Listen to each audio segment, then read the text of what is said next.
너 다 봤나? 82년생 김지영? 요즘 장안의 화제. 진짜 화제작이지. 문제작. 박스오피스 계속 1위 하고 있나? 일요일까진 그랬던 것 같은데. 아, 1위에요. 1위야?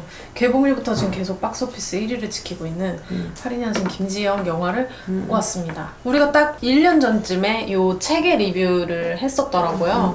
근데 그때만 해도 이렇게까지 문제작은 아니었는데 갑자기 그 이후부터 막 뜨거운 감자가 되더니 영화 개봉 전부터 너무너무 시끄러웠어서 예, 그래서 오히려 이 콘텐츠를, 그러니까 책을 접하지 않았던 분들은 아, 이거 대단히 뭔가 사상이 뭔가 많이 담겨있는 선동적인 영화가 아닌가 막 이렇게 좀 오해하실 수도 있을 것 같다는 생각이 들었어요. 근데 사실 보면 진짜 별 얘기 아니야. 너무 별 얘기가 아니어서 아무도 하지 않은 얘기를 한 것 뿐이지 그런 거에 대해서 왜 이렇게 시끄럽게 보는지 모르겠어. 영화는 어떤 내용인가요? 영화는 이거죠. 이제 82년생 김지영 씨가 결혼을 하고 출산을 하고 육아를 하면서 겪는 어떤 고통 그리고 그 고통 받을 수밖에 없게 만든 이 사회 그리고 그 김지영 앞세대 그 김지영의 엄마 세대 그 엄마의 세대까지 대를 이어져서 내려오는 그 불평등 뭐 이런 것들에 대한 얘기죠. 책을 보고 영화를 본 사람의 입장에서 어땠나요? 이 영화는? 근데 나는 솔직히 영화로서의 완성도나 이런 거를 평가를 할 수 없을 정도로 그냥 쭉 봤고 그냥 김지영의 얘기를 다른 사람들도 이해할 수 있게끔 전달했는지 그걸 좀 포인트로 나는 봤는데 영화적 완성도는 아예 보지 않고 볼 수도 없었고 근데 뭐 아주 잘 전달한 것 같다. 무리 없이. 그러니까 뭐 누구의 잘못이다. 이게 아주 뭐 어떤 특정한 집단의 잘못으로 이루어진 결과다. 이런 식으로 얘기하지 않고 사실 우리 다 같이 잘못하고 있고 당사자들도 얼마나 인지하지 못하면서 남을 아프게 하고 그리고 반대편에 있는 사람들이 아주 많은 선의를 가지고 있어도 그게 사실 잘 고쳐질 수 없는 어떤 사회 구조 안에 우리 모두 살고 있다 이 얘기를 어느 누구한테도 혼내지 않고 잘 전달한 것 같아서 그 점에서 아주 높은 점수를 준다. 저는 연출적인 면에서는 굉장히 재미있는 포인트들이 있었고 그냥 이 영화가 전반적으로 굉장히 효율성을 추구한다는 느낌을 저는 많이 받았어요. 뭐 예를 들면 그 몰카 사건이 벌어진 다음에 김지영 씨가 이제 화장실에 가서 갑자기 두려움을 느끼고 결국엔 거기서 해결하지 못했다는 거를 그냥 그 다음 씬에 친정집에서 화장실 물 내려가는 소리로 표현을 한다든가 김지영 씨 예전 직장 동료가 찾아와서 막 야 넌 중전망하고 난 무술이야 막 이러면서 막 웃잖아요. 안 웃겨? 빨리 웃어줘야지 이러면서 웃겨 언니 진짜 웃겨 하고 그 다음 씬에 바로 엄청난 정막을 넣는다든가 좀 이런 식으로 그 인물의 심리나 뭐 이런 상황 같은 것들을 최대한 설명을 많이 빼고 연출적으로 담백하게 보여주려고 했다. 효율적으로 보여주려고 했다. 이런 게 좀 인상이 깊었고 근데 이 효율성을 저는 사실 이 영화 좀 아쉬운 게 이 효율성을 내용에도 전 엄청 추구했다고 생각을 해요. 그래서 실제 만약에 책을 보면 그 정대현 씨의 시부모님이 이것보다 더 오픈된 분들이세요. 예를 들면 정대현 씨의 집은 제사를 안 지내요. 그래가지고 다 식구들이 다 늦잠을 자요. 그리고 그 다음날 일어나서 밥을 먹고 막 이렇게 시작을 하는데 이제 영화에서는 김지영 씨가 새벽부터 밖에서 밥 짓는 시어머니의 소리를 듣고 일어나서 되게 잠을 못 자고 피로해하는 그런 모습들을 보여주잖아요. 그래서 약간 제가 책을 좋아했던 이유는 나는 이것이 차별인지도 몰랐고 내가 미처 인지하지도 못했던 그런 부분들을 콕콕콕 찔러줘서 그런 부분들이 저한테 되게 많이 이제 와닿았던 건데 김지영은 몰라 영화라는 매체가 책보다 조금 더 대중적으로 소구하는 매체여서 그런지 몰라도 이 김지영의 인생을 살아오지 않은 사람이라도 아 그래 쉽게 저건 정말 차별이다 저건 정말 부당하지 라고 생각할 만한 에피소드들을 쏙쏙쏙 뽑아와서 만들어 놓은 그런 느낌이 좀 들었어요. 그래서 사실 좀 다 이미 여자로서 지금 32년을 살고 있는 저한테는 많이 아는 얘기, 다 아는 얘기 그래서 약간 지루하다 이런 느낌이 사실 들었던 부분도 있었습니다. 너무 전형적이라. 네. 효율을 너무 추구하다 보니까. 그러면 그게 또 되게 슬프더라고. 아 이런 얘기를 새삼 해야 되는구나. 우리가 이런 얘기도 새삼 영화로 안 해왔구나. 이것도 모르는 사람들이 있는 거구나 이런 게 좀 되게 슬프긴 하더라고요. 씁쓸하더라고요. 그러니까 우리가 당했던, 그러니까 우리가 느끼는 불평등을 이야기하기 위해선 아주 전형적이고 누가 봐도 불합리한 일까지 끄집어내야 이해를 받을까 말까 한 그런 상황이라는 게. 그렇습니다. 뭐 영화를 보고 뭐 그런 얘기도 많더라고. 명절에 내려가는 내내 남편이 운전을 하는데 그럼 내려가서 네가 일하는 게 뭐 그렇게 힘드냐? 그럼 너도 운전을 반반 해라. 뭐 이런 식으로 얘기하시는 분들도 있던데 그렇게 생각이 드시면 책을 한번 보세요. 김지영 씨랑 남편도 딸이 책에는 지원인데 지원이가 태어나기 전까지는 운전을 반반하면서 내려갔어요. 근데 자식이 태어났는데 반반을 하면 대현 씨는 이 딸을 너무 못 보는 거라 운전하는 동안 애를 가만히 시키는 일이 너무 힘든 거라 그래서 둘이 분업을 한 겁니다. 대현 씨는 운전에 올인을 하고 지영 씨는 육아에 뒤에서 올인을 한 거죠. 사실 그런 서사가 있는 거기 때문에 아주 단편적으로는 네. 설명이 또 안 되는 거고. 네. 울었어요? 네. 어디서 울었어요? 저는 그 지영 씨가 자신의 외할머니로 빙의해서 나 거기서 진짜. 근데 거기서는 나는 평일 낮에 봐가지고 사람이 진짜 없었는데 거기서는 그냥 약속이라도 할 듯이 내가 이렇게 뒤를 돌아볼 정도로 사람이 몇 명 없었는데도 뒤를 돌아볼 정도로 다들 그냥 동시다발적으로 참지 못하고 금 같은 데 새끼 옷 같은 데 새끼 빡!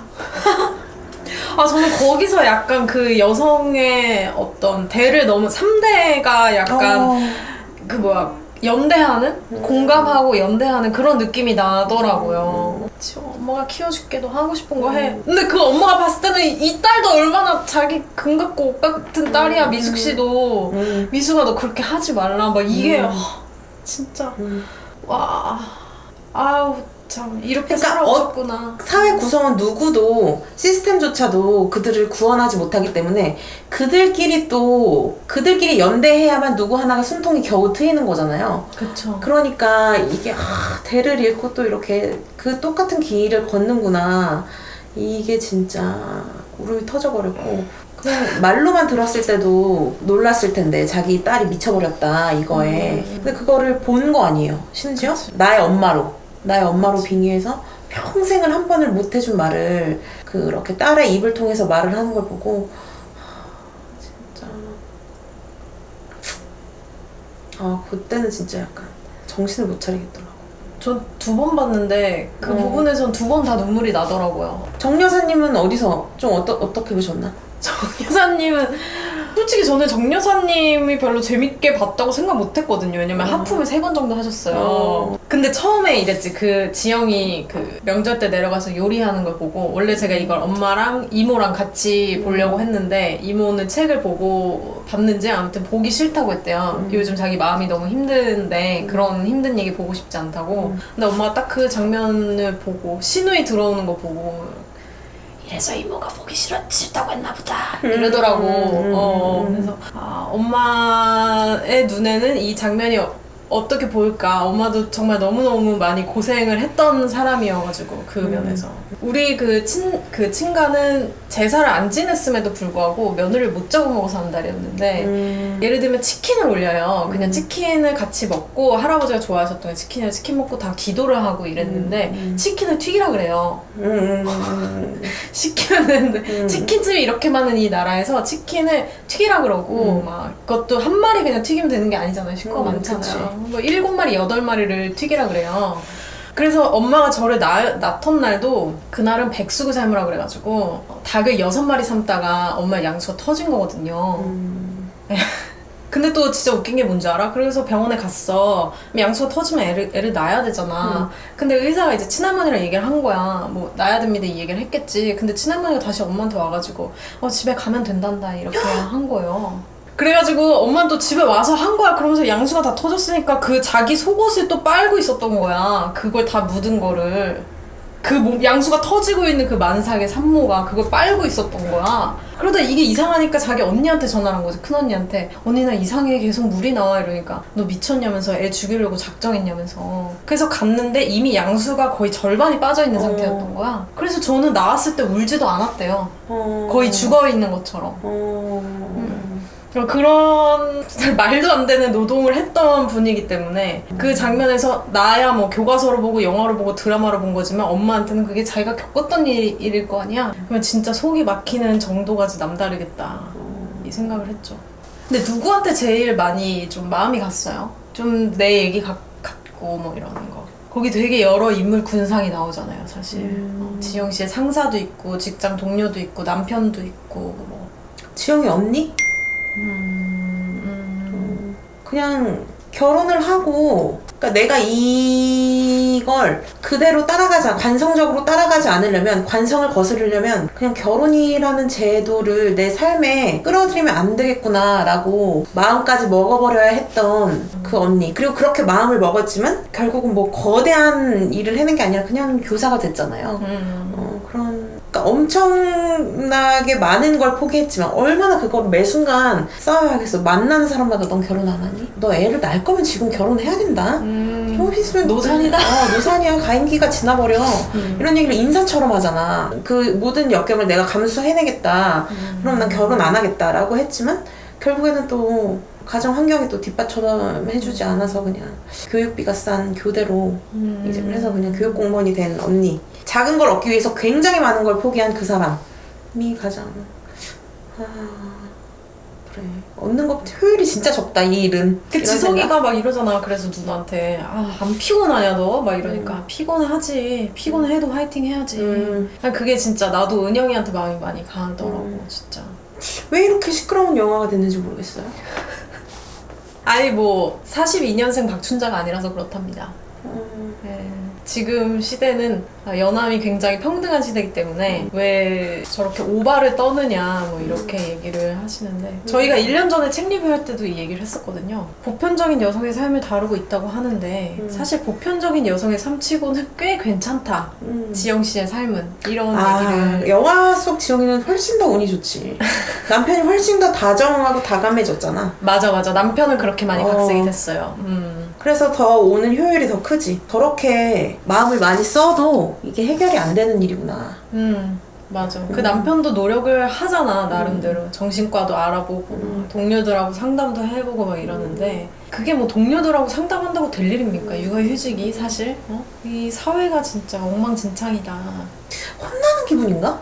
약간 우리가 이렇게 얘기를 하면? 아니 근데 누누이 얘기했지만 이 모든 시스템과 이 모든 상황을 나는 당신네들이 만들었고 당신네들이 주도했다 라고 얘기한 적이 없고 당신네들도 피해자다 이렇게 얘기를 하고 싶고. 맞아요. 그 영화를 보면 솔직히 그걸 행위하는 거 자체는 여자들이 훨씬 많이 해. 무의식적으로 그 자기가 당했던 그 관습을 다시 여자한테 강요하는 그거는 여자들이 훨씬 더 많이 여자를 더 힘들게 하고 관성에 따르는 게 그게 진짜 큰 거지. 뭐 그런 거다. 그러니까 뭐 막 도둑이 제발 저리는 것처럼 보여가지고 좀 안 좋아 보여. 진짜 차별주의자가 이런 생각이 들게 막 성을 내는 사람을 보면 그게 아니다. 차별주의자겠죠.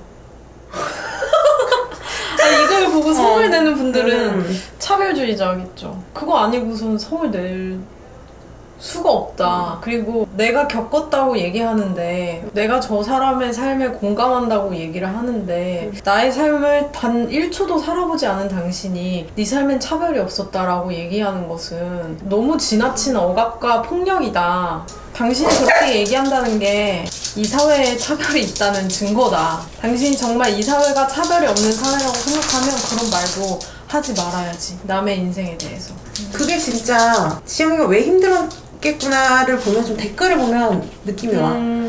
그냥 힘들다고 말하는 것조차도 이렇게 많이 욕을 먹을 일인가. 내가 당신의 성에 찰 만큼 불행해야 힘들다고 말할 수 있는 것인가. 이것은 아니다. 할 말이 겁나게 많지만 여기까지 하겠습니다.